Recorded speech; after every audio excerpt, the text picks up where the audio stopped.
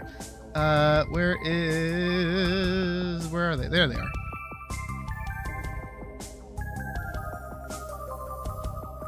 Alright, this one's gonna be like a smidgen rough because your reference that you gave me is like very shaded, but I love this character. And you gave me a very simple thing to draw, so that makes my life so much easier. You're a fucking legend, Cat. I want you to know that. Alright. And as I said before, it is very much so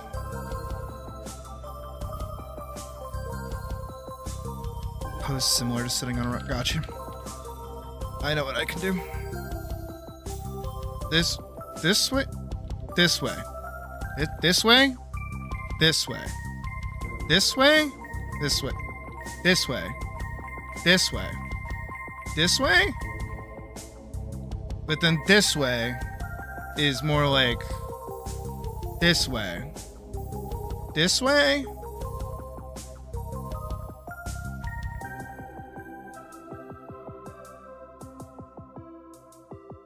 This way, this way, this way. This is the way. This way.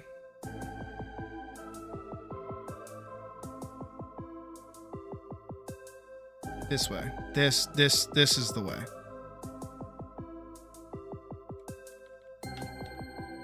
This is the way.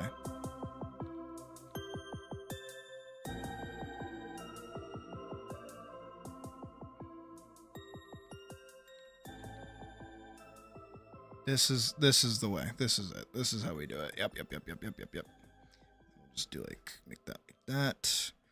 Add like little things, so it's like a little railway, and then we'll segment it off here and there and there. Very good. Okay, that makes my life very much easy. You love to see it.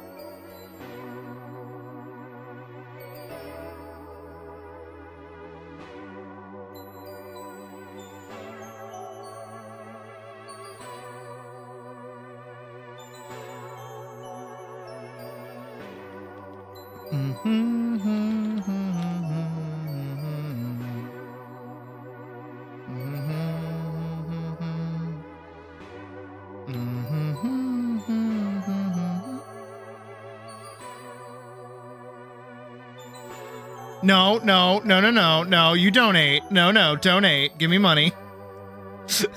Excuse me. I need money. Send me money.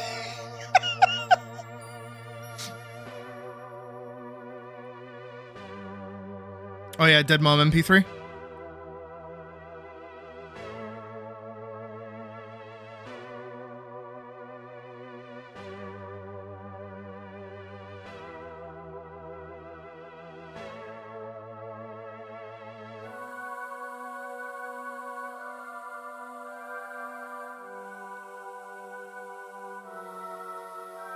I like that their head is just a circle. It makes my life so much easier. Akin to,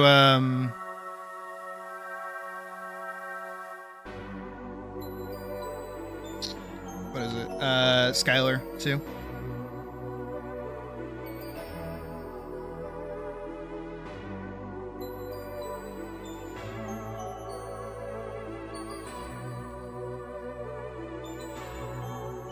I like that the eyelashes are kind of like part of the helmet a little bit. I think that's really cool.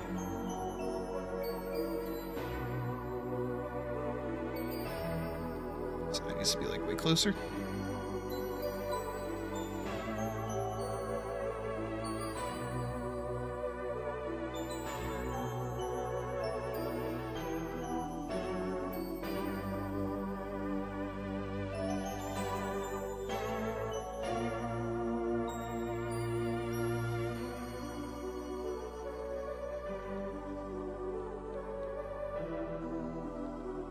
Do I want to know something?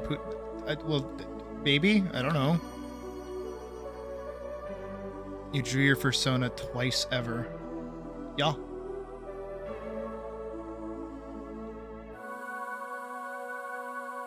For a while, it's the thing that it's the thing that we used to like show you when you were in voice chat with us back in the day. I remember. I think I'm the one that like convinced you to draw it, wasn't I?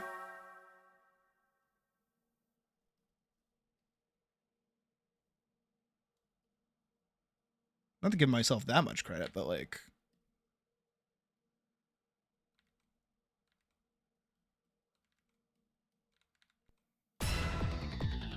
Bum bum. Bum. Bum bum.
I love them.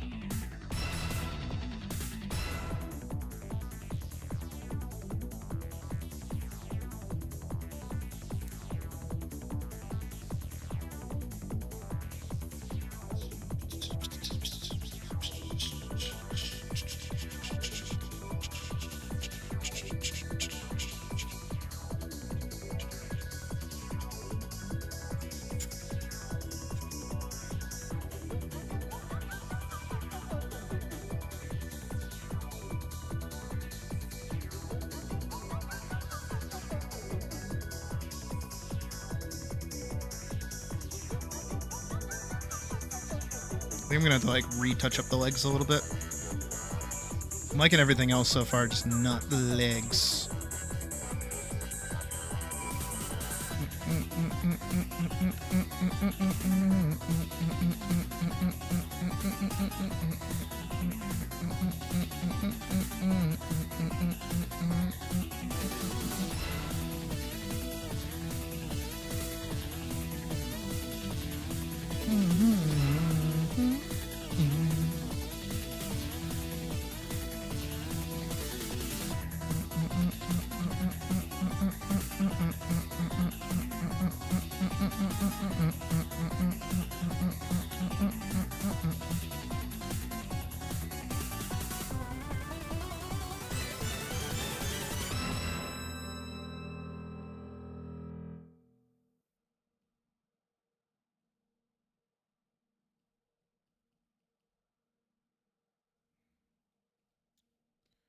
Oh. Oof, oof, oof. Children, remember. Fucking stretch your wrists. Do it. I'll beat you senseless.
So is the worst part.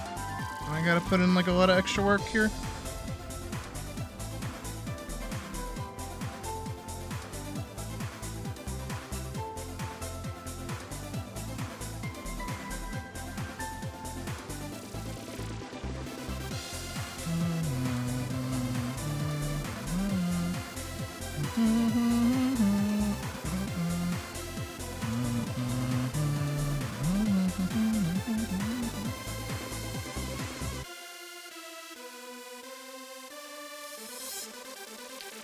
This one needs to be like way more out here and like right there. This one can be like wrapped back here and back there, just like so. Right, we can tuck this up and around for the little butt, and we just keep that line going for the rail. Oh no, the evil theme of evil.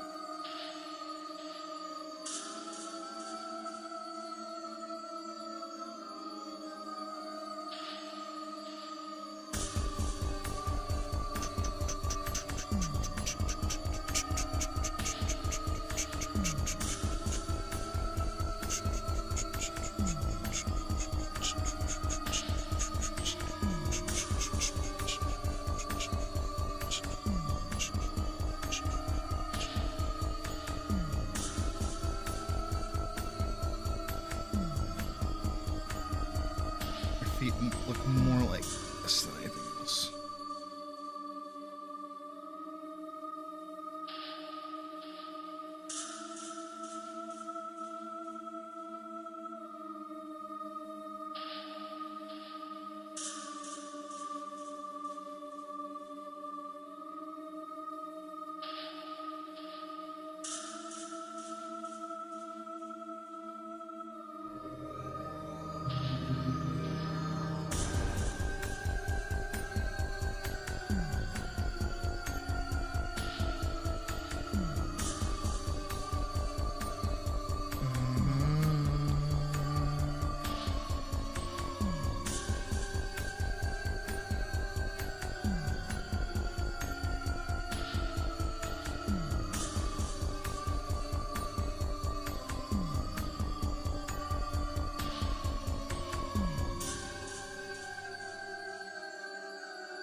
I'm happy with everything except for the legs. The legs are giving me the hardest time right now.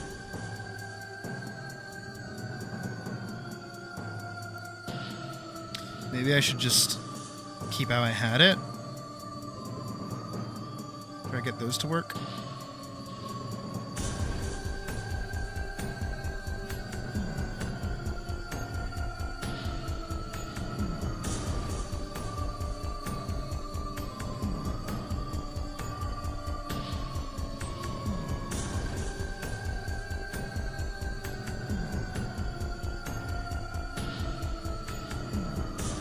What are you sorry about? This is purely like I made the decision to put it in this kind of fucking perspective right now. Not you.